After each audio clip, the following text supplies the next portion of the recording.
técnicos en emergencias que, bueno, desempeñan su labor profesional en el ámbito extrahospitalario.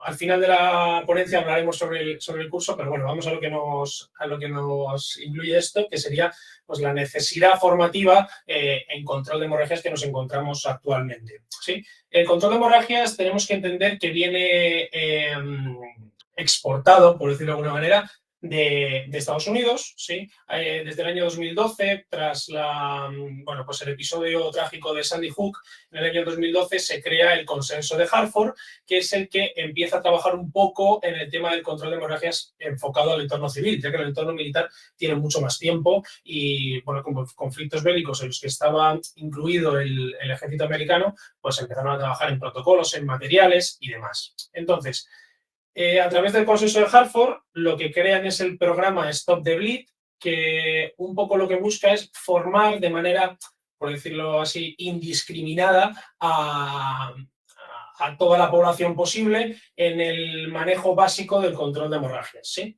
Esto ya está incluido en más de 100 países, incluido entre ellos España, y bueno, pues son formaciones de entre 4 y 6 horas en las que, bueno, pues trabajamos los conceptos básicos de una hemorragia, saber diferenciar entre una hemorragia sanguinante o no, y en caso de que sea una hemorragia sanguinante, pues ese protocolo básico de actuación junto con los materiales que tenemos a nuestra disposición para cohibir estas hemorragias.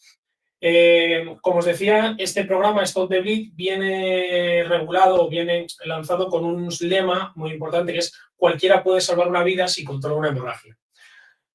Yo a nivel personal y el equipo del TUI Academy nos hemos dado cuenta de que trabajamos mucho con la reanimación cardiopulmonar como esa patología estrella, ¿no? Tiempo dependiente, que debemos de saber pues identificar a una persona que está en parada, iniciar ese masaje cardíaco precoz, colocar ese desfibrilador y bueno, pues más del 80% de las paradas con una desfibrilación precoz salen adelante. Pero el tema de las hemorragias es algo con lo que todavía nos hemos dado cuenta de que no toda la población está metida en ello, ¿sí? Y tenemos que conocer que una hemorragia exsanguinante, una rotura de un gran vaso sanguíneo, como puede ser pues, una arteria femoral, una arteria humeral, la carótida, ¿sí? Estamos hablando de entre 90 segundos y 120 segundos para que ese paciente comience un punto crítico del que probablemente en el ámbito extrahospitalario nacional, a nivel nacional, sea muy difícil de sacarlo de ese shock hipovolémico, ¿no? Shock hipovolémico, una gran pérdida de sangre en la que el cuerpo responde pues, de manera protectora y empieza a bajar la actividad a nivel cerebral y a nivel orgánica. Bien, dentro del Consenso de Hartford también aparece ahí el Comité Internacional del TCCC, el Comité Internacional del Combat Casualty Care, ¿sí?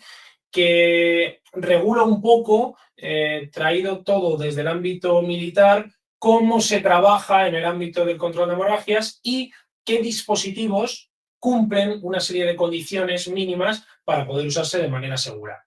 Si os parece, vamos a empezar a trabajar el control básico de las hemorragias, es decir, el protocolo básico de control de hemorragias, y ya desde ahí nos vamos a ir metiendo en cada uno de los dispositivos que tenemos pues un poco a mano normal de cualquier civil que lo puede adquirir en cualquier tienda tanto física como online del ámbito sanitario, ¿sí? Mirad, el control de hemorragias, la primera pregunta que debemos de contestarnos siempre es ¿dónde está ese sangrado? ¿Sí? No va a tener nada que ver un sangrado en el abdomen o en el tórax respecto al que puede tener en un miembro, ¿sí? Por eso aquí lo que vengo a exponer es que tenemos que ver de dónde sangra de manera visual o por una palpación o un examen físico del paciente, ¿sí? Aquí ahora vosotros no lo veis, pero tenemos un simulador de hemorragias de cuerpo completo con el que vamos a trabajar y haremos una pequeña práctica, ¿sí? Voy a intentar poneros, a ver si consigo aquí, vale.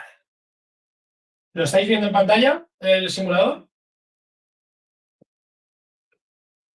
A ver si alguien me confirma. Se ve perfectamente, Santiago. ¿Se ve? Genial, genial. Vale, pues es lo que os comentaba. Nosotros a nivel visual ahora mismo vemos que en este paciente no tenemos un sangrado abundante, a priori por ningún lado, ¿sí? Si le volteamos, pues tampoco, ¿sí? No estamos teniendo ningún sangrado importante. Y esta es la parte visual. ¿Qué nos queda? Hacer la parte del examen, ¿sí? De ese examen, de esa palpación a nivel del cuerpo para saber si hay una hemorragia exsanguinante o no. ¿Cómo podemos saber si hay una hemorragia sanguinante? Hombre, a nivel visual, un gran charco de sangre, ¿sí? Sabemos que la sangre es muy escandalosa, sobre todo si nos fijamos en el entorno acuático. Esa sangre junto con el agua puede dar la sensación de que es mucha mayor cantidad. Pero al final aquí trabajamos con una regla, que la llaman la regla de los puños, que equivale a que un puño de la mano cerrado equivale a unos 20 mililitros de sangre, es decir, como que unos 20 puños ya nos da a entender de que es una hemorragia sanguinante. Si os fijáis, acabamos de descubrir cuál es la cantidad de sangre en la que nos tenemos que empezar a preocupar como sangrado sanguinante, que sería ese 0,5 litros o medio litro de sangre. Apuntar que un paciente normal, un paciente tipo, como suele decir, pues estaríamos trabajando entre unos 5,5 y 6 litros de sangre. 1,70 m de altura, 80 kilos de peso, ¿vale? En este caso de un varón. Bien. Perfecto, pues volvemos a la pizarra y aquí tenemos que ver el tema de cuáles son las 3 zonas distintas que nos van a llamar la atención en cuanto al protocolo básico de control de hemorragias. En un primer lugar, las zonas de unión, que no sé si se llega a apreciar en la imagen, pero tenemos en amarillo, que serían la zona del cuello, las axilas o la ingle, ¿sí? Que son las zonas de unión entre miembros y el abdomen y el tórax. Luego tendríamos los miembros, por supuesto, que serían pues, de la axila hacia la mano y de la pelvis hacia los pies, ¿vale? Aquí, si alguien consigue hacer zoom, va a ver que tengo aquí puestos como unos signos de interrogación, del que luego hablaremos en el ámbito del control de la hemostasia mecánica, ¿sí? Que es lo que llamamos el canal de Hunter, pero esto lo veremos un poquito más adelante, ¿vale? Y por último, aquí colocado en color como morado o rosa, sería el abdomen y el tórax, que son zonas que aquí tenemos que entender que es raro que veamos un sangrado pulsátil o continuo, pero que si se lleva a cabo ese sangrado va a ser muy difícil de controlar. En el ámbito extrahospitalario, aunque sea en el centro de Madrid, va a ser difícil de controlar, pero que a nivel civil, con un kit normal o propio de básico de control de hemorragias, nos va a ser muy difícil de controlar, ¿vale? Pero bueno, que sepamos esas diferencias, ¿bien? La siguiente pregunta que nos tenemos que hacer es ¿cómo sangra? ¿Cómo es ese sangrado, ese vertido de sangre al exterior? Tenemos que conocer que existen 3 tipos de hemorragias según el lugar donde se vierte la sangre. Sería la externalizada, que es un sangrado que se realiza en el interior del organismo y sale a través de orificios naturales del cuerpo, pues la nariz, el oído, el ano, la vagina, ¿sí? Y luego tendríamos las internas y las externas. Internas es un vertido de sangre al interior del organismo que no somos capaces de verlo. Podríamos trabajarlo con un ecógrafo, podríamos ver ahí una masa o una acumulación de líquido, ¿sí? Que nos podría dar a entender que es una hemorragia. Y por último tendríamos las externas, ¿no? Que es ese vertido de sangre del interior del organismo al exterior porque se ha roto esa barrera, que es la piel, y estamos viendo pues, el sangrado y el vertido al exterior directamente. Bien, 2 tipos de sangrados que nos tienen que preocupar. En un primer lugar, el pulsátil, ¿sí? O si es pulsátil o continuo. Pulsátil va al ritmo del corazón, ¿vale? De manera a pulsos, pim, pim, pim. Esto vamos a generalizar de manera propia que se trata de una hemorragia arterial, ¿sí? Aquí el tiempo juega en nuestra contra completamente y tendríamos entre eso 90 segundos, 120, para que ese paciente ya tenga una situación muy crítica. Y luego tendríamos el sangrado continuo, que es el que denominamos venoso, porque no tiene ese sangrado a pulso, sino que va saliendo de manera continua, ¿sí? Suele verter menos cantidad en menos tiempo, es decir, o sea, no tiene un caudal mayor, pero no nos tiene que dejar de preocupar. ¿Por qué? Porque una gran acumulación de sangre por venoso sigue siendo una gran acumulación de sangre. Da igual por dónde haya perdido esa sangre. Ya ha perdido ese 0,5 litros del que hablábamos. Bien, entonces aquí que nos llame la atención. Y la siguiente y última pregunta que nos tenemos que hacer antes de ponernos a trabajar con la hemorragia sería si la puedo controlar o no. ¿Cómo? Si haciendo presión directa la puedo controlar, es decir, tengo un sangrado, presiono de manera firme y continua con el talón de la mano, como si fuésemos a hacer el masaje cardíaco, sobre el foco de la hemorragia y deja de sangrar, junto con un apósito siempre, por favor. Lo tenemos controlado con presión directa. Vamos a cambiar esa presión directa de la mano con un vendaje compresivo, que luego trabajaremos, pero en caso de que no seamos capaces de cohibirlo con una presión directa, como vamos a ver aquí en la herida que tenemos simulada en el paciente, tenemos que trabajar con dispositivos de hemostasia, Bien, aquí en la hemostasia, me pongo este lado para que lo veáis bien, ¿sí? En cuanto a hemostasia, tenemos que diferenciar dos procesos principales, la hemostasia mecánica y la hemostasia química. Hemostasia mecánica será la que genera una presión, ya sea en el punto de sangrado o de manera circunferencial en un miembro un poco más arriba del foco de sangrado para comprimir ese vaso sanguíneo y evitar que la sangre pase. Y luego tenemos la hemostasia química, ¿sí? Que haciendo uso de, vamos a generalizar mucho, pero de dos elementos principales, como son el chitosan y el kaolin, hacemos que se activen una serie de factores, una serie de elementos dentro del organismo que o bien ayuda a que los glóbulos rojos se vayan pegando y se vaya haciendo un coágulo, o en ese caso del chitosan, y en caso del kaolin, lo que vamos a hacer es que se active el proceso de coagulación natural del cuerpo, pero de manera exponencial, ¿no? Y haremos que sea mucho más fácil la coagulación. ¿Bien? Bueno, pues habiendo visto los tipos de hemostasia mecánica y química, vamos a ir desarrollando pues, cada uno de ellos poquito a poco. ¿Bien? Las dudas, por si se van acumulando, yo aquí en el chat no soy capaz de leeros, pero si tenéis algún tipo de duda, pues lo vais dejando por aquí y luego al final, si os parece, la vamos solventando. ¿Sí? Bien, pues en primer lugar, vamos a ver el tema de los torniquetes, ¿sí? Mirad, un torniquete no deja de ser un dispositivo de hemostasia mecánica, ¿sí? Aquí tenemos una serie de torniquetes expuestos, que al final pues bueno, son los más famosos y los que nosotros a nivel profesional encontramos más en la calle y a nivel de las formaciones son los con los que solemos trabajar, ¿sí? Y aquí el primer tip sería conocer la diferencia del color de los dispositivos, es decir, como veis, tenemos torniquetes de color azul, torniquetes de color naranja, negro y verde, ¿sí? El verde viene heredado, ¿no?, del ámbito militar y actualmente modelos en verde como tal tenemos el Desmodus y tenemos el TIE, ¿vale? El dispositivo TIE es el torniquete que llevan de dotación todos nuestros militares, tanto en el entorno de campaña como en el entorno de misión, ¿sí? Y este es el que dan de dotación vamos, a todos nuestros militares, ¿sí? Como curiosidad, pues bueno, ver la plataforma, os cambio el plano y lo vais a ver aquí un poquito más de cerca. Aquí, ¿vale? Aquí lo veis, perfecto, mirad.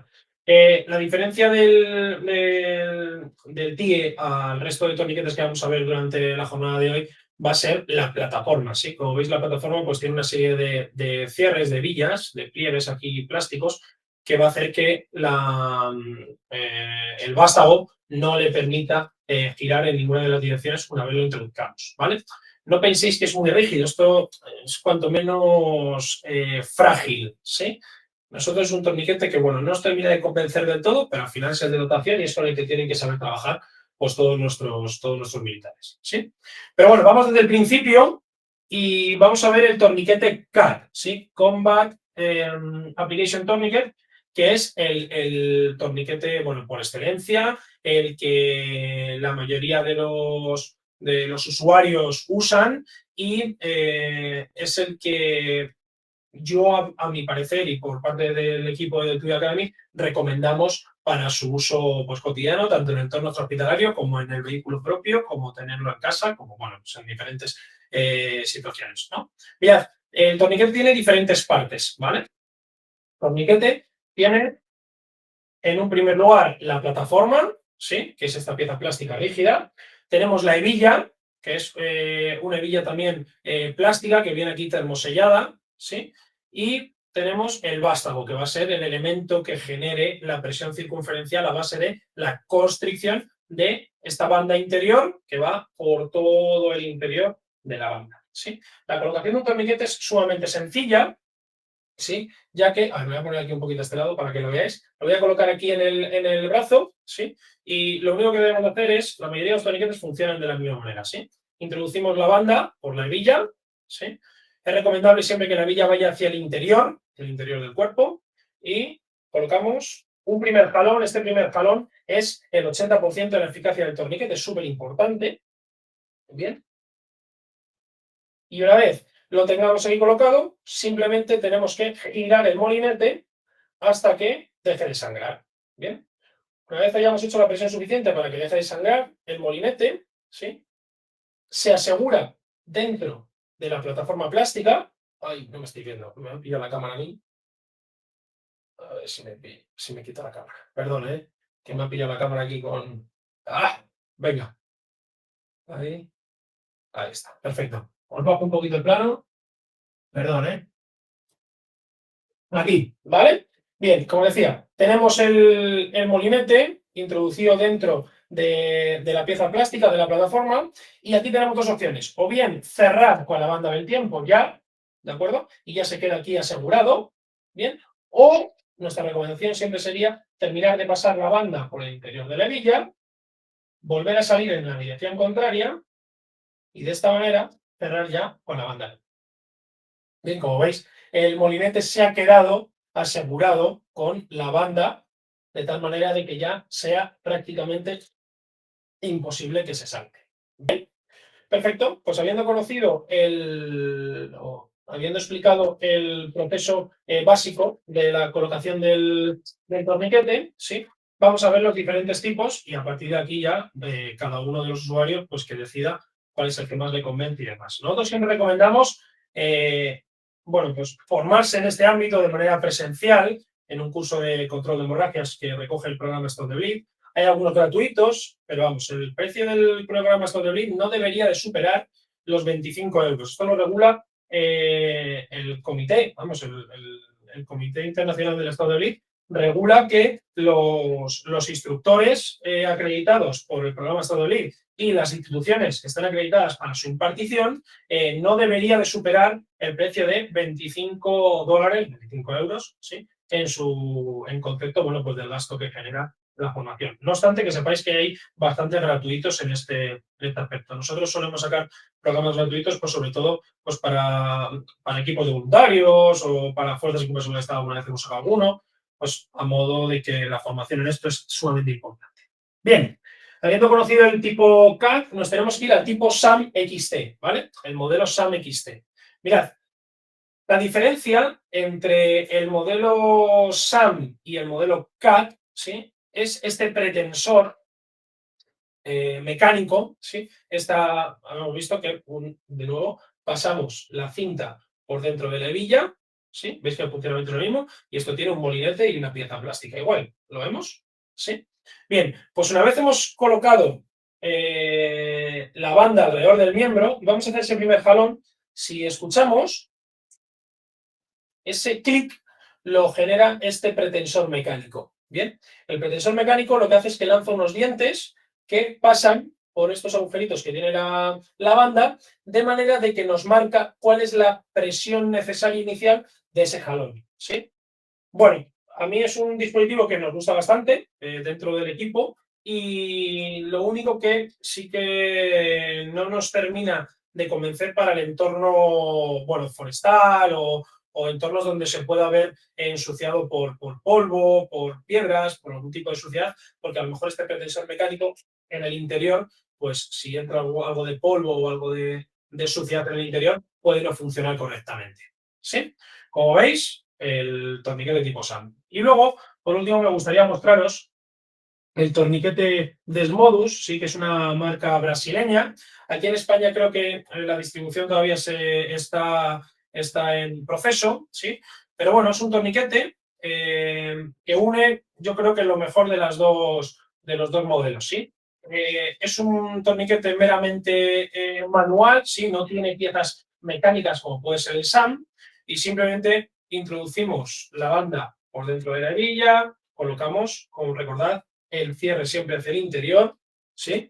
Colocamos ese primer jalón, 80% de eficacia, y el molinete es metálico a diferencia del CAD, que es plástico. No quiere decir que el molinete de plástico del CAD se pueda ver afectado o se pueda romper o no funciona correctamente, pero sí es verdad que a nivel metálico, bueno, a priori nos puede dar una sensación como de más dureza y demás, ¿vale? La única diferencia, si os fijáis, es que cuando empezamos a girar el molinete, ¿sí?, y lo vamos a asegurar, tiene únicamente un clip aquí de seguridad, ¿vale? Un clip que puede llegar a en un momento dado, si estamos arrastrando a la persona o si la hemos colocado en la camilla y vamos a lonear con ella, ¿sí? Tenemos el riesgo de que esto se quede enganchado, ¿no? Y salga, ¿vale? Para evitar esto, del modus, la marca lo que nos dice es que aseguremos con la banda, igual que hacíamos con el CAR, ¿sí? Y una vez lo tengamos colocado, de esta manera ya es mucho más difícil de que se salga, ¿vale? Como curiosidad, si os fijabais, el SAM y el CAC en sus plataformas, ¿sí? Tienen ambos la cinta del tiempo con el velcro colocado. ¿Lo vemos? Que tienen aquí las cintas del tiempo, ¿vale? Que es donde escribiríamos la hora a la que se ha colocado el torniquete, ¿sí? Esto del tiempo del torniquete es algo que nos llevaría mucho tiempo de desarrollar, pero yo siempre digo lo mismo en todas las formaciones. Por favor, no nos quedemos pensando en cuánto tiempo va a estar el torniquete, si perderá el brazo, si perderá el miembro y demás. Coloquemos el torniquete y luego ya veremos, ¿vale? Es mucho más importante colocar el torniquete a tiempo que estar pensando en coloco el torniquete, no lo coloco, es que a lo mejor pierdo el brazo. Bueno, yo siempre incito e invito a que en una hemorragia exsanguinante que no podamos controlar con presión directa en miembros, coloquemos un torniquete hasta que lleguen los servicios de emergencia y serán ellos quienes se encarguen de ver si finalmente colocan o no, si retiran ese torniquete y lo reconvierten, como vamos a hacer hoy en la práctica, que reconvertiremos el torniquete a un empaque de heridas y vendaje compresivo. Entonces, por esa parte, la recomendación es clara, ¿sí? Aquí en el modus, pues tenéis que conocer que el tiempo se apuntaría aquí, en esta parte de papel, ¿vale?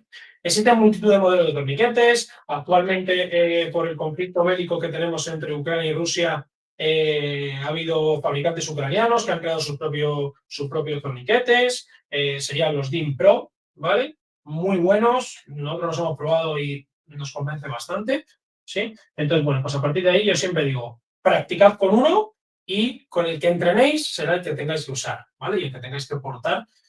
Bueno, si trabajáis en el ámbito extrahospitalario, siempre es recomendable que lo portéis siempre encima, bueno, pues en vuestro cinturón de trabajo o en el chaleco, ¿sí? Y en el personal civil, pues en un botiquín en el vehículo, un botiquín en casa o donde se requiera. Como última curiosidad que me lo he dejado sería el tema del color de los torniquetes, ¿sí? Mira, aquí tenemos los 3 colores principales que comercializa CAD, ¿sí? ¿Cómo sabemos que los comercializa CAD? Porque todos los torniquetes de la marca CAD, incluido el de formación, ¿sí? En la parte trasera vienen sus marcajes, a ver si lo puedo ver aquí. Vemos los marcajes originales de CAD, ¿sí? ¿Un torniquete chino no va a funcionar? Esta es la pregunta del millón, ¿no? ¿Un torniquete chino funcionará? Bueno, es posible que genere la presión suficiente, pero también es posible que se rompa al generar esa presión. Mi recomendación es que utilicemos torniquetes oficiales, ¿sí? Torniquetes que estén probados y que estén reconocidos por el Comité Internacional. No obstante, en el punto de investigar, de entrenar, de probar, no dejéis si tenéis la oportunidad, de probar con otro modelo de torniquetes que no estén homologados por el Comité Internacional, aunque yo, para mí, personalmente, en mi cinturón de trabajo, siempre porto el CAD original, porque bueno, pues oye, son 35 euros, no es un gasto tampoco mortal y sí que te salva la vida. Esto va a tener una sola oportunidad, ¿vale? Y bueno, con respecto a los colores, para que lo tengamos claro, el torniquete, o sea, los material azul en formación sería el de formación, el material de color azul en sanitario sería el material de formación, ¿vale? Azul, formación. Y luego tendríamos estos 2 colores, el naranja y el negro. El negro estaba enfocado más pues, al ámbito policial, al ámbito táctico, ¿sí? Y el naranja más al ámbito civil, ¿sí? En el ámbito extrahospitalario yo siempre recomiendo lo mismo para todos los compañeros que nos consultan, ¿sí? Los torniquetes deben tener ese color naranja, de color visible, ¿sí? Porque nosotros no, en un principio no vamos a tener que escondernos de nadie ni evitar que se nos vea en ninguna circunstancia. Todo lo contrario, si nosotros tenemos un torniquete colocado porque hemos tenido un incidente durante el trabajo, lo suyo es que el personal sanitario que venga a atendernos, ¿sí? Que vea a simple vista que tengamos colocado un torniquete. Entonces, pues siempre intentamos trabajar con colores naranjas o llamativos, ¿sí? Incluso rosa, flúor, el Desmodus lo comercializan en rosa, el soft también, diferentes modelos que los comercializan en muchos colores, ¿no? Pero los principales son el negro, el naranja y el azul. Real, Para uso real, negro y naranja. Para uso de formación, el azul. ¿Vale? Bien. Pues visto el tema de los torniquetes, vamos a pasar con el ámbito de los vendajes compresivos, ¿sí? El vendaje compresivo es el que veíamos, aquí a ver si me llega a enfocar la pantalla. ¡Ay! Justo se me va. Mirad, os cambio el plano. ¿Vale? Los vendajes compresivos son los que vamos a utilizar para trasladar nuestra presión directa que estamos realizando con el talón de la mano sobre la hemorragia, la vamos a traspasar a un vendaje compresivo, ¿sí? Los vendajes compresivos, en el entorno del control de hemorragias, se podrían realizar con una venda elástica tipo crepé perfectamente, ¿sí? No obstante, tenemos este modelo, que es el vendaje tipo israelí, que es un poco pues, el más conocido y el que más, con el que más trabajamos, ¿sí? Que es un vendaje que tiene una cornamusa, una pieza plástica, no sé si soy capaz de verlo, ¿sí? Que tiene forma de cornamusa y tiene una zona absorbente, ¿sí? En la parte inferior. Lo que nos dice el protocolo de trabajo, vamos a trabajar aquí en el brazo del maniquí para que lo veamos, ¿vale? Nos dice que debemos de aplicar el vendaje sobre el punto de sangrado, ¿sí? Y empezar a vendar sobre la cornamusa. Aquí nuestra recomendación es que primero realicemos un vendaje en X sobre la cornamusa, de tal manera de que ya la estamos ubicando, estamos evitando que se deslice, que se mueva tras su colocación, y la tercera vuelta sea la que introducimos por dentro de la cornamusa. No sea la que giramos, es decir, hacemos una vuelta por dentro de la cornamusa y a posteriori es ya la que hacemos el giro inverso. ¿Qué conseguimos con este giro inverso? No sé si en la imagen somos capaces de apreciarlo, pero hacemos un cambio de giro para que la cornamusa aplique presión directa sobre el foco de la herida, sobre el foco de la hemorragia. De tal manera que aplicamos esa presión directa y evitamos tener que perder a una persona aplicando presión directamente sobre el paciente. ¿Sí? Aquí con los vendajes compresivos tenemos que tener clara una cosa, y esto es súper importante. ¿Sí? El vendaje compresivo está diseñado, ¿bien?, para que apliquemos presión directa sobre la herida, no para causar una presión circunferencial, ¿sí? Que esto muchas veces puede dar lugar a confusión. Esto lo explico rápidamente. Mirad, con el vendaje compresivo lo que vamos a hacer es que por aquí no salga la sangre, pero que por aquí sí siga pasando del sangrado hacia abajo, ¿sí? Porque si nosotros vamos a colocar un vendaje compresivo es porque hemos podido cohibir esa hemorragia o bien con presión directa o bien con el empaque de la herida, ¿sí? Entonces, es súper importante esto, que nosotros tras la colocación de un vendaje compresivo tipo israelí debemos de mantener el pulso distal más allá de la hemorragia. Si no, habríamos colocado un torniquete, ¿sí? Esto es súper importante. No tenemos que hacer tantísima presión con el vendaje como para dejar sin riego la parte, la parte distal. Simplemente tenemos que aplicar presión directa y para eso se usa la cornamusa, ¿sí? Bueno, como veis, tenemos diferentes medidas de vendajes israelíes. Tenemos el de 4 pulgadas, que es el que hemos colocado aquí al paciente. Tenemos el de 6 y tenemos el abdominal. Como curiosidad, os traía el abdominal aquí a la ponencia, porque la cornamusa solo tiene posibilidad de aplicar presión en un punto, aunque el vendaje sea mucho más grande. ¿Lo vemos? La extensión que tiene, ¿sí? Esto es utilizado pues, para traumatismos a nivel abdominal, con una posible visceración, ¿sí? Y la cornamusa, en vez de usarla para aplicar presión directa, la usamos para sujeción. ¿Bien? Pero bueno, que sepáis que existe el vendaje abdominal. ¿Bien? Y luego tenemos pues, el de 6 pulgadas, que es un poquito más pequeño, ¿sí? Y bueno, pues si tenemos que cubrir un poco más de superficie. Aunque la cornamusa sea la misma para el de 6 que para el de 4 que para el de abdominal. ¿Vale? La cornamusa es de la misma medida. ¿Bien?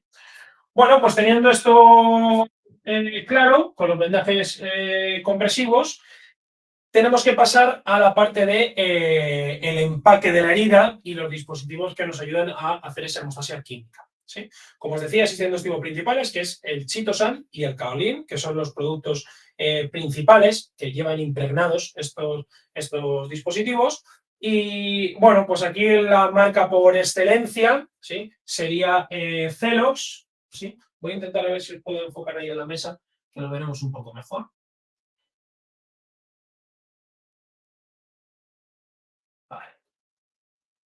Mira, aquí lo tenemos. ¿Vale? En este caso, tenemos el Celox, que es el principio activo es el chitosan, ¿sí? Que es la cáscara de molusco, que os decía que se encarga de unir los glóbulos rojos ahí, por un proceso químico, ¿sí? Y el Celox viene en formato de gasa, ¿vale? Y viene en formato de venda, ¿sí? Formato de venda sería algo así, ¿vale? Esto es un Celox que está abierto. Ahí en la imagen no sé si se va a llegar a apreciar, pero bueno, lo que va virtiendo en las manos, si alguna vez lo sacáis del envoltorio, es el chitosan, es en sí el hemostático como tal, que viene impregnado, de tal manera de que sea mucho más fácil su empaque y su manejo, ¿sí? Una vez lo tengamos fuera del envoltorio, que nosotros podamos ir trabajando en el empaque de la herida, pues de manera más cómoda. Y tiene mucha más distancia, ¿vale? Y luego viene el plegado en Z, que ahora os enseño, ¿sí? Luego tenemos otro dispositivo de Celox, ya no tan utilizado y no tan recomendado, que es el que viene el polvo directamente, ¿vale? Viene como una especie de jeringuilla, ¿sí? Y este es su formato cerrado y este sería abierto, ¿vale?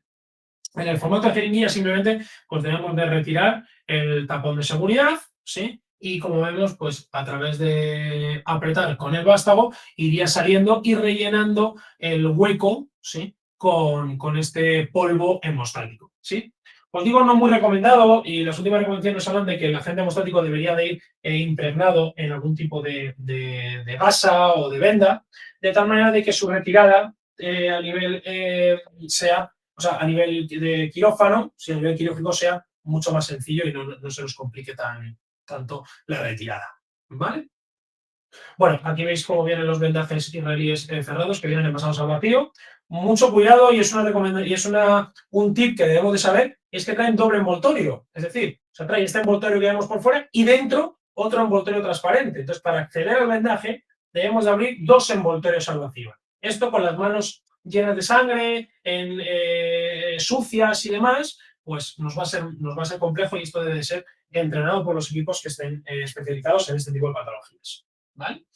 Bien, entonces vamos ya por último con el tema de las gasas de empaque que no llevan, ¿vale? Que no llevan agente hemostático introducido, ¿sí? Son estas gasas que vienen empaquetadas así al vacío, ¿vale? Estas de los compañeros de Avaro, ¿vale? Pues un modelo como otro más, ¿sí? Vienen empaquetadas al vacío y plegadas en Z. ¿Esto para qué lo usamos? Esto lo usamos para empaquetar la herida, ¿sí? Y tú me dirás, ya Santi, pero para eso uso con hemostático, ¿no? Que además tienes el producto químico que genera esa coagulación. Claro, pero el coste de esta gasa son 2,5 € y el coste de una gasa Celox Rapid son 60 euros. La diferencia, el hemostático. Aquí viene la pregunta del millón, Santi. Yo en mi botiquín, yo en mi entorno de trabajo, ¿qué llevo? ¿Llevo el hemostático? ¿Llevo la gasa de empaque? Pues yo recomiendo llevar una unidad de cada, ¿sí? Una unidad de hemostático y una unidad de gasa sin hemostático. ¿Por qué? Porque el uso del hemostático, el fabricante nos dice que en caso de que nosotros empaquemos la herida con ello y no funcione, debemos de retirarlo y volver a generar el empaque, pero no con el hemostático ya gastado. Entonces, claro, pues está claro que llevar dos agentes hemostáticos, nosotros en los soporte vital avanzado de aquí de Salamanca, se lleva 2 unidades de Celox Rapid, bueno, en realidad de Chitosan, que es otro modelo, pero hace exactamente lo mismo, y luego se llevan aparte 2 gasas de empaque sin hemostático. Bien.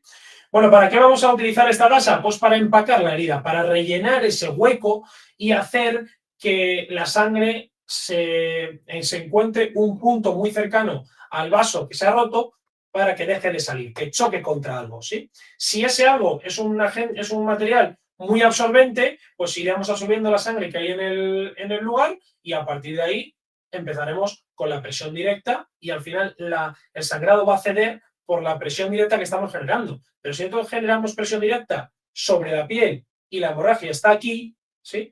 Todo este hueco, si no lo tenemos relleno, se llenará de sangre y será mucho más complejo de controlar. Entonces lo que hacemos es rellenar ese hueco de gasa, ¿sí? Y a partir de ahí aplicar esa presión directa. De tal manera que estamos trasladando la fuerza que ejercemos en la parte superior, a la parte inferior, a donde está el vaso. ¿Bien? Venga, pues si os parece, vamos con la práctica del empaque, que yo creo que estamos en tiempo para luego dejar ahí 5 o 10 minutillos para resolver dudas. Voy a despejar un poquito aquí la mesa y hacemos la práctica. Aprovecho a ver si para leeros aquí un poco Si hay alguna pregunta. Pongamos en el supuesto que soy un ciudadano de a pie y no cuento con ningún torniquete. Vale, ahora vamos con los torniquetes de fortuna. ¿Sí? Muy buen apunte, muchísimas gracias. No soy capaz de leer tu nombre, discúlpame. Pero sí, vamos a hablar de los torniquetes de fortuna, porque os adelanto que sí son eficaces, pero deben de cumplir una serie de requisitos. ¿Vale? Mirad, vamos a trabajar para esta práctica con una gasa de empaque, ¿sí? Que sería esta, cerrada, para que veáis el proceso de abrirla. Vamos a trabajar con un torniquete y, si me disculpáis un segundo, trabajamos con... ya lo tengo, con el vendaje israelí para hacer la reconversión, ¿sí? Aquí muy importante que trabajemos siempre pues, con guantes, ¿sí? Aquí lo que hemos simulado ha sido una herida por asta de toro, un corredor joven, bueno, pues 80 kilos, 1,70 m de altura, ¿sí? Nos le traen con una herida por asta de toro, como vemos aquí la puntada en el pantalón, ¿sí?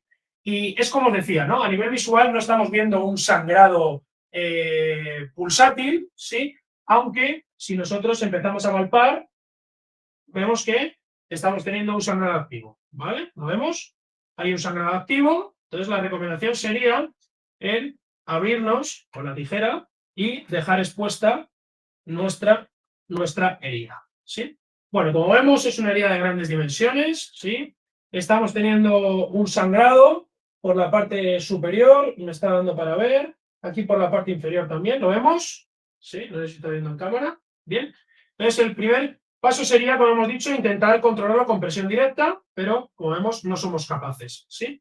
De tal manera de que ahora abriríamos nuestra gasa hemostática y Adaro, en este modelo exactamente, lo que nos ofrece es que abrimos por la parte superior y la gasa, o sea, el paquete solo nos deja sacar la punta de la gasa, que viene plegada en Z y envasada, ¿sí? De tal manera de que nosotros empezamos a sacar la suficiente cantidad de gasa como para intentar empaquetar. ¿Qué ocurre? Mirad, en este tipo de heridas de tanta dimensión, tenemos aquí, bueno, pues hemos visto que se ha roto toda la pared, tenemos colgajos y demás, nosotros no somos capaces de controlar esta herida de manera eficaz, ¿sí? Como vemos, tenemos aquí un sangrado importante, ¿sí? Se está vertiendo bastante cantidad de sangre. Entonces aquí lo importante sería colocar un torniquete de manera puntual. Vemos por aquí cómo está saliendo de manera continua, ¿lo veis? Vemos aquí el sangrado, ¿sí? Entonces aquí lo más importante sería colocar el torniquete. Como hemos dicho, colocamos el torniquete 4 o 5 dedos por encima de la herida, que lo teníamos aquí en la pizarra puesto, ¿sí? 4 o 5 dedos por encima de la herida. Pasamos la cinta, ¿sí? La banda por debajo de la ropa, ¿vale? Es decir, por encima de la ropa se puede colocar perfectamente y tensamos para ese primer jalón, ¿bien? Hemos colocado ese primer jalón, ya lo estamos viendo, ¿sí? Intentamos cerrar la cinta lo máximo posible, ¿vale? Y giramos el molinete hasta que deje de sangrar. En este caso, bueno, simulamos. Y en este punto ha dejado de sangrar. Cerramos la banda del tiempo, súper importante, y apuntamos la hora a la que se ha colocado el torniquete, ¿sí? Como vemos, la herida, ¿vale? 4 o 5 dedos por encima de la herida.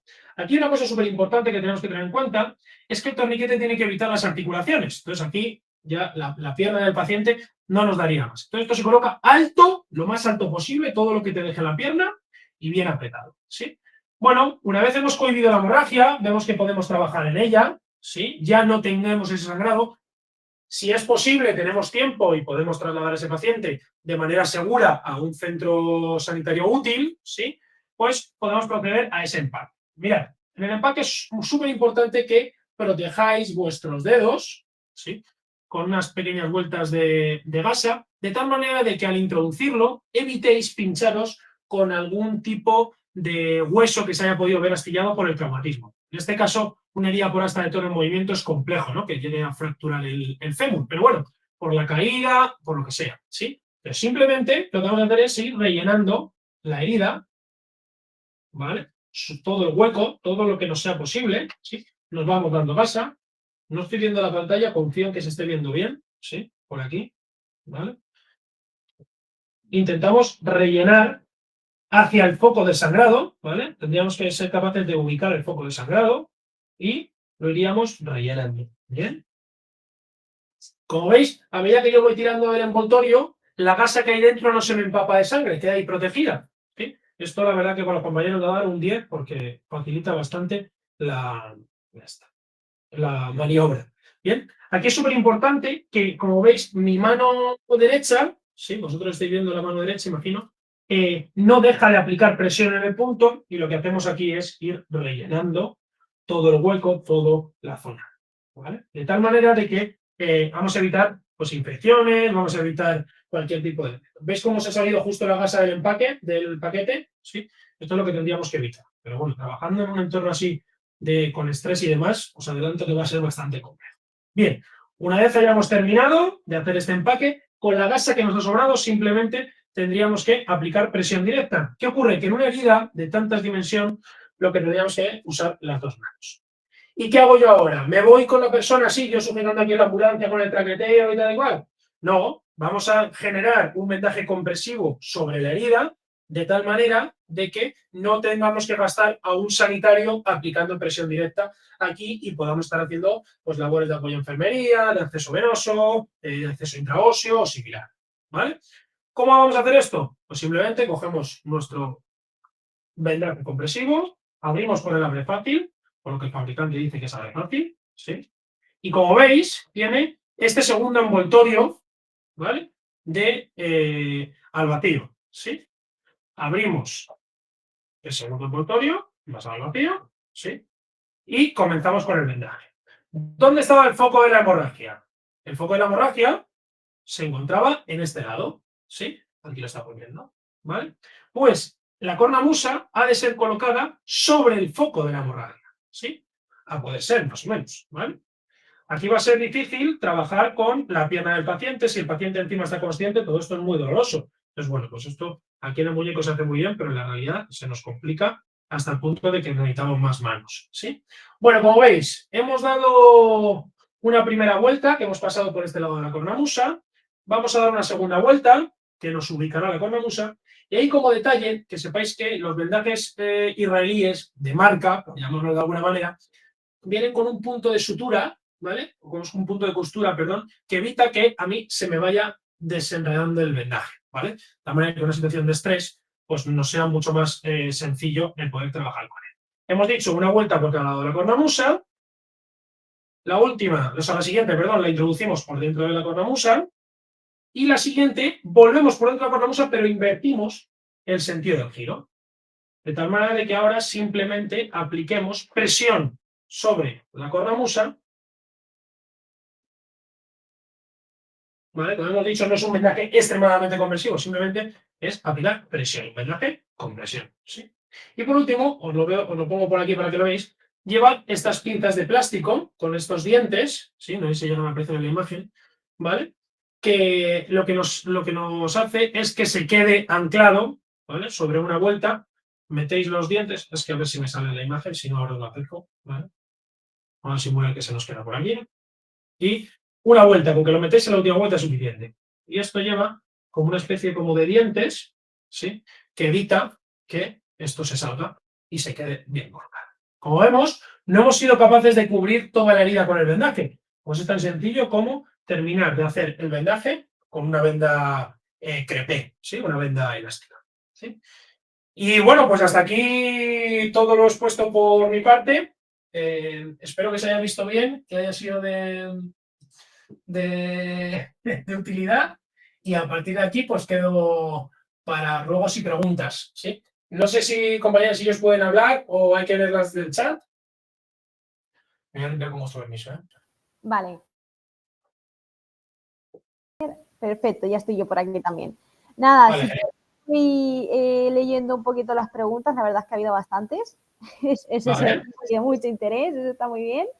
Vale, ya has leído tú unas cuantas. El torniquete de fortuna, perdón que te interrumpa. El torniquete de fortuna, para dejarlo ya matizado, ¿sí?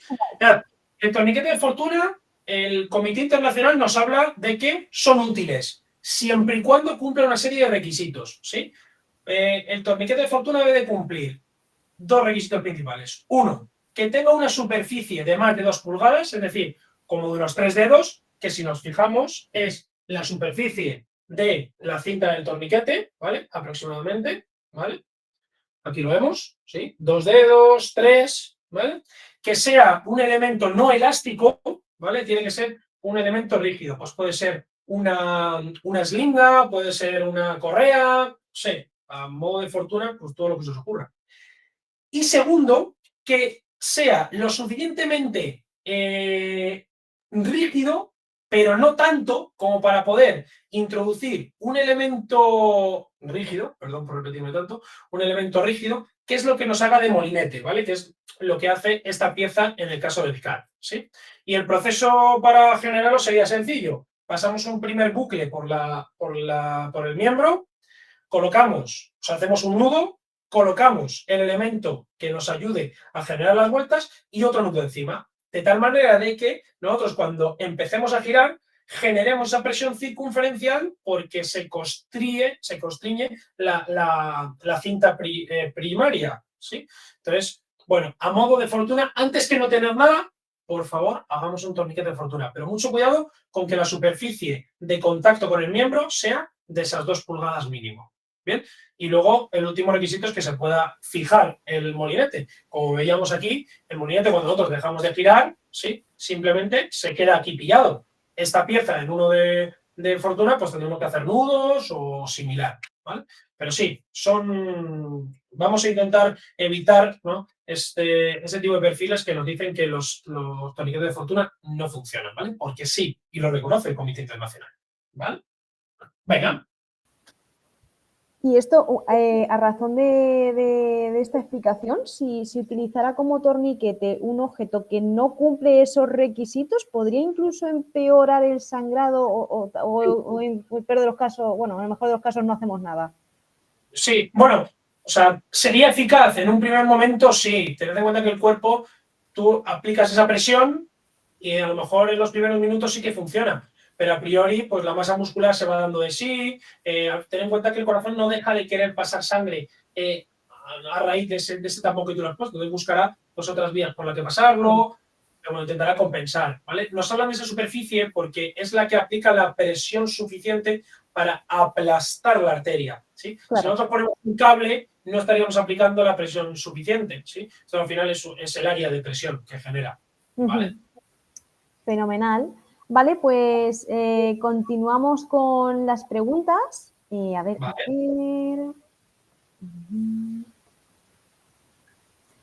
Vale, nos pregunta María, aparte de los colores, ¿hay alguna diferencia entre las cualidades de los torniquetes CAD, el naranja y el negro?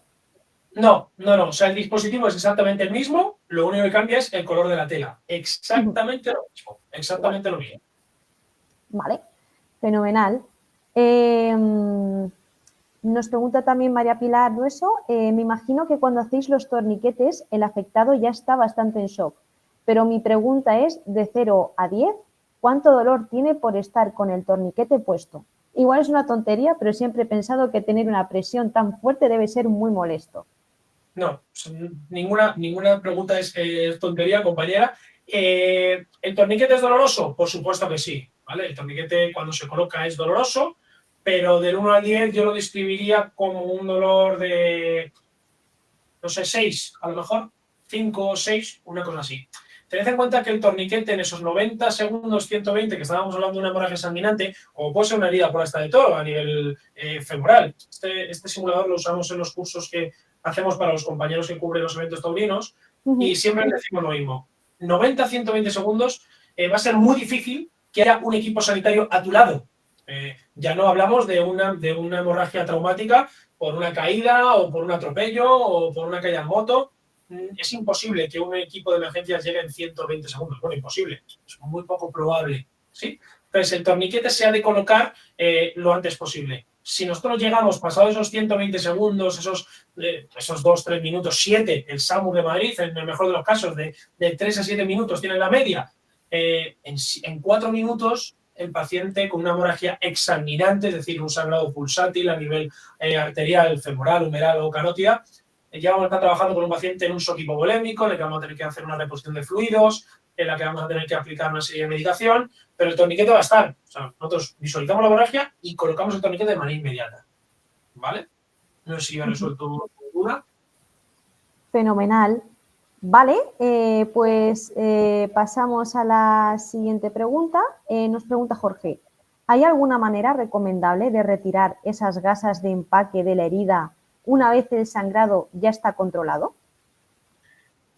Gracias por la pregunta, Jorge, en primer lugar. Y segundo, nunca vamos a retirar ni el torniquete, ni la gasa de empaque, ni el vendaje israelí hasta llegar a un centro hospitalario. Y esto tiene un porqué. Y es que si nosotros retiramos el torniquete, ¿sí?, tenemos riesgo de que ese sangrado sea con mucha más fuerza y empecemos a perder sangre de nuevo.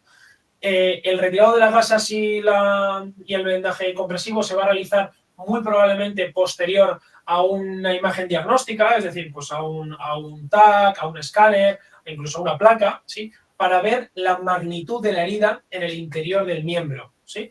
En las heridas por asta de toro, normalmente el paciente se recoge por un equipo de atención básica o avanzada en el recorrido, se traslada al quirófano de la plaza o al quirófano del evento, se realiza una primera atención quirúrgica y posteriormente se lleva a un centro hospitalario. Cuando nos ahorramos esta cirugía taurina de la que hablábamos, tenemos que entender que vamos a llegar al hospital, a un box vital con un paciente que está crítico y muy probablemente el médico lo que va a querer es ver la magnitud de esa cavidad, ¿no?, que se ha visto afectada. Eso es mucho más sencillo realizarla con una placa porque se ve perfectamente la diferencia de hasta dónde hemos llegado a empaquetar, ¿vale? Entonces, bajo ningún concepto, por favor, no se retira ni torniquete, ni empaque, ni vendaje compresivo. Fenomenal. Vale, nos pregunta también Laura, ¿se podría aplicar este mismo ejemplo práctico a otro miembro como sería el brazo? Perfectamente, perfectamente. El torniquete se va a colocar en miembros, tanto inferior como superior, ¿sí? Tened en cuenta que es que yo aquí como que me he ido saltando muchos pasos porque tendríamos una hora. Esto en una formación de control de hemorragias pues lo vemos más extensamente, ¿no? Pero los torniquetes se colocan en miembros, siempre 4 o 5 centímetros por encima de la herida, que es lo que os tenía aquí, 5 o 6 centímetros, perdón, encima de la herida, que lo tenía aquí apuntado en la pizarra. ¿Por qué? Porque de manera natural nuestras arterias, nuestros vasos sanguíneos, en caso de un traumatismo o de una sección, va a tender a retraerse, ¿sí? Entonces, si nosotros tenemos la hemorragia aquí, ¿vale?, la arteria muy probablemente que se retraiga esos 2-3 centímetros, ¿sí? Si nosotros colocásemos el torniquete justo por encima de la hemorragia, tenemos el riesgo de que no apliquemos la presión suficiente para cohibir la arteria o la vena y, por tanto, seguiría vertiendo sangre, no sería eficaz. Entonces, por tanto, nos hablan de esos 5 o 6 centímetros para intentarlo colocarlo por encima de donde se retrae la arteria, ¿vale? El miembro superior igual, tanto en brazo como en pierna. Ten en cuenta que el empaque está diseñado para zonas de unión donde no vamos a poder colocar un torniquete, ¿sí? Pero la primera opción, siempre que podamos, va a ser un torniquete, porque sabemos que es eficaz. ¿Bien? Fenomenal. Vale, y de momento, la última pregunta que tenemos de Antonio Jesús. Una vez realizado el vendaje de empaque en Z y el vendaje compresivo, ¿se debe retirar el torniquete o liberar la prisión? Aquí es donde hablamos de la reconversión del torniquete, ¿sí? Esto por personal civil, sin una supervisión sanitaria, no es recomendable, ¿sí? Pero sí que es verdad que nosotros, en el entorno sanitario, en el entorno hospitalario, hemos habido un ejemplo, ¿no? Pues una persona que ha sufrido un traumatismo, un atropello, y llega a policía local y rápidamente tiene sus conocimientos de control de hemorragias, identifica la hemorragia, coloca el torniquete y ya está cerrada la hemorragia. Nosotros llegamos, valoramos la hemorragia y vemos que es un traumatismo de pequeña superficie, de pequeña profundidad, que muy probablemente con empaque y con agente hemostático sea suficiente. Bueno, pues si no ha pasado un tiempo X, podemos llegar a empaquetar, colocamos ese vendaje, abrimos el torniquete, ¿sí?, y vemos cómo actúa ese vendaje. Pero esto siempre bajo supervisión sanitaria, ¿de acuerdo? Entonces, lo recomendable en caso de ser personal civil o ser personal sanitario, pero encontrarnos en la vía pública de manera civil y estar actuando en este tipo de patologías, torniquete y esperamos a que llegue la servicio de emergencia. Estupendo.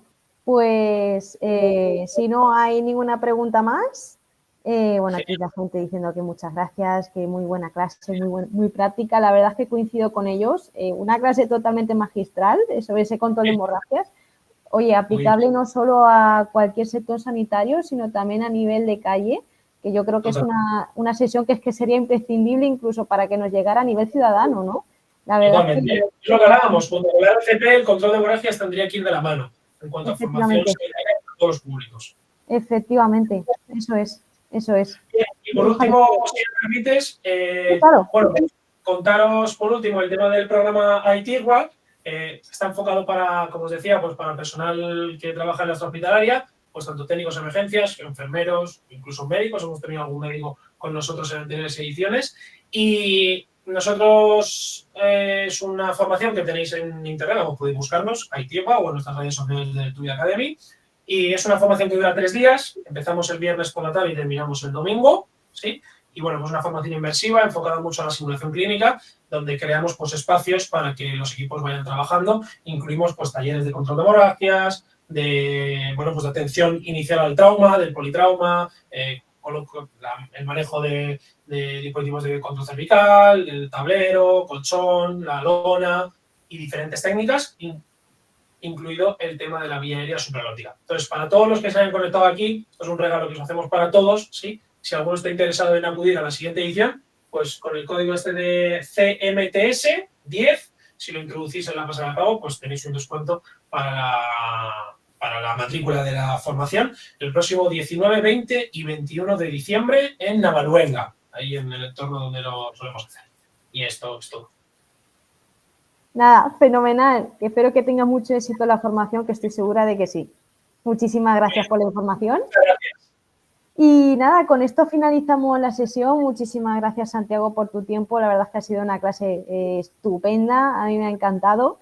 Yo creo que coincido también con el resto de congresistas que están también encantados. Y bueno, finalizamos esta sesión de momento, pero os recuerdo a todos los que estéis conectados que no os vayáis muy lejos, porque ahora a las 11:30 vamos a tener otra nueva charla sobre la aplicación multidisciplinar de la inteligencia artificial a nivel hospitalario. Así que nos vemos dentro de un ratito. Muchas gracias y hasta luego.